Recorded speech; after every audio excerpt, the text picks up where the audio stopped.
ప్రభువైన యేసుక్రీస్తు నామానికి మహిమ కలుగును గాక.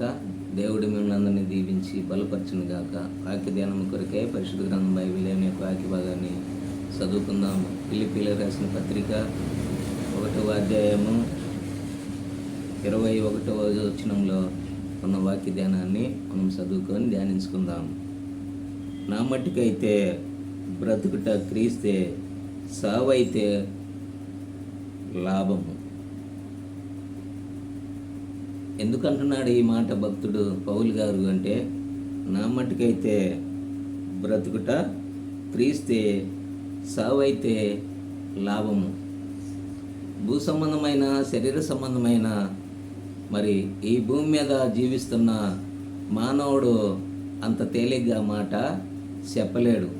మరి ఎప్పుడు చెప్తాడయ్యా అంటే, ప్రభువులో తిరిగి జన్మించినప్పుడు, ఆత్మీయుడిగా మార్చబడ్డప్పుడు, ఆత్మ సంబంధమైన ఆ పరలోక పట్టణము దేశాన్ని చూసినప్పుడే ఆ నిర్ణయము ఒక మనిషి తీసుకోగలుగుతాడు.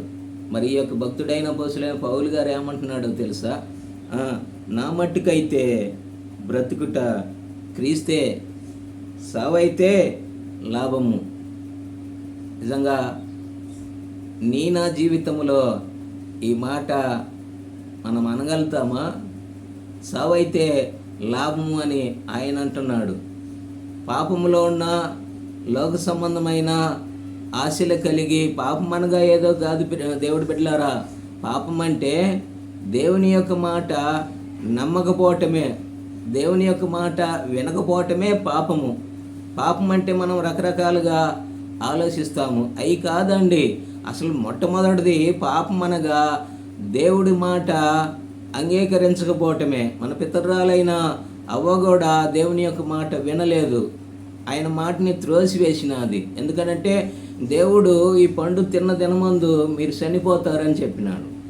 మరి అలాగనే అపవాది సాతానుడు వచ్చేసి ఆ పండు తిన్న దినమున మీ యొక్క నేత్రములు తెరవబడతాయి, మంచి చెడ్లు గ్రహిస్తారు, మీరు సావరు అన్నాడు.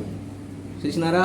ఈ రెండు మాటల్లో అవ్వ మరి వాక్యము కొరకు నిలబడ్డంత కాలము అవ్వకి ఏ యొక్క ఇబ్బంది లేదు, ఏ యొక్క బాధ లేదు, ఏ సమస్య లేదు.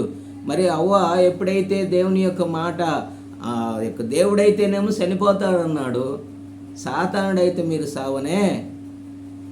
ఆమె దేవుడి మాటని అతిక్రమించినది కాబట్టే ఈ భూ సంబంధమైన ప్రతి ఒక్క మరణానికి, హత్యకి, వ్యభిచారానికి, దొంగతనానికి, మోసానికి ఆమె మొదటగా కారుకురాలుగా మార్చబడ్డది. కనుక మన జీవితంలో దేవుడి మాట విందాము, పాపంలో నుంచి విడిపించుకుందాము.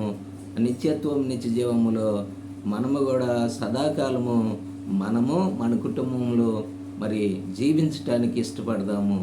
మనము ప్రార్థనా పరులుగా మార్చబడి మన కోసం, మన కుటుంబాల కోసము, మరి మన ఇరుగు పొరుగు వారి కోసం, మన దేశం కోసం, రాష్ట్రం కోసం, అంత మాత్రమే కాదు, భూమి మీద ఉన్న ప్రతి దేశము, రాష్ట్రము, అధికారులు, పదార్థులను అందరి కోసం మరి మనం ప్రార్థన చేయటానికి మొదలు పెడితే, మనం ఎప్పుడైతే వాళ్ళని గురించి ప్రార్థన చేస్తామో మన కుటుంబము మరి వరిదిల్లుతుంది అన్నమాట. ఎందుకో తెలుసా?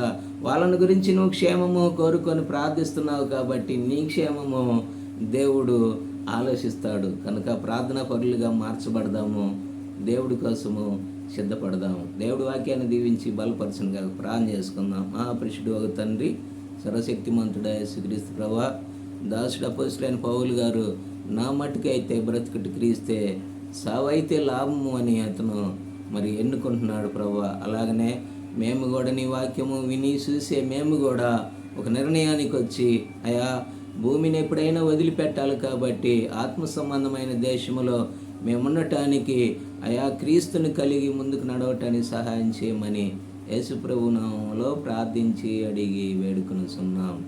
ఆమేన్. ప్రభునందు ప్రియమైన దేవుని బిడ్డలారా, ఈ వీడియోని కూడా లైక్ చేయండి, షేర్ చేయండి, ప్రార్థన చేయండి. ఆమేన్.